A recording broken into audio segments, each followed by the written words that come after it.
দক্ষিণী সিনেমার সুপারস্টার থালাপতি বিজয় জনপ্রিয় নায়ক হয়েও শোবিজ দুনিয়া থেকে বিদায় নিচ্ছেন। ক্যারিয়ারের লম্বা একটা সময় পার করার পর তিনি এখন মনে করেন মানুষের জন্য তার কাজ করা উচিত।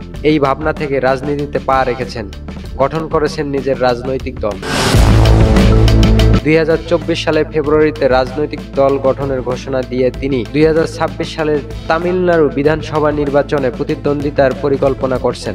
এদিকে চেন্নাইয়ের পবিত্র রমজান মাস উপলক্ষে এক বিশাল ইফতার পার্টির আয়োজন করে বিজয় থালাপতি। সামাজিক মাধ্যমে ঘুরছে দক্ষিণী তারকা ও রাজনীতিবিদ থালাপতি বিজয়ের একটি ভিডিও, যেখানে তাকে দেখা গেছে ইসলামী পোশাকে, মাথায় ছিল টুপি। এরই মধ্যে ভিডিওটি বেশ ভাইরাল হয়েছে। অনেকেই জানতে চেয়েছেন এর পেছনের কারণ। শুক্রবার 7ই মার্চ থালাপতির রাজনৈতিক দল তামিলাগা ভেত্রি কাজাগাম বা টিভিকে এর উদ্যোগে এক বিশাল ইফতার পার্টির আয়োজন করা হয়। এই অনুষ্ঠানে বিজয় সাদা পোশাক ও টুপি পরিধান করে উপস্থিত হন এবং মোনাজাতে অংশ নিতেও দেখা যায় তাকে। ভারতীয় সংবাদ মাধ্যমে এক প্রতিবেদনে বলা হয়েছে, থালাপতি বিজয় এদিন রোজাও রেখেছিলেন। তিনি ইফতার ও নামাজে অংশ নেন। ওয়াইএমসিএ গ্রাউন্ড রয়াপেট্রাতে অনুষ্ঠিত হয়। এই আয়োজনে প্রায় 3000-এর মতো লোকের আয়োজন করা হয়। এছাড়া 15টি স্থানীয় মসজিদের ইমামও অনুষ্ঠানে উপস্থিত ছিলেন।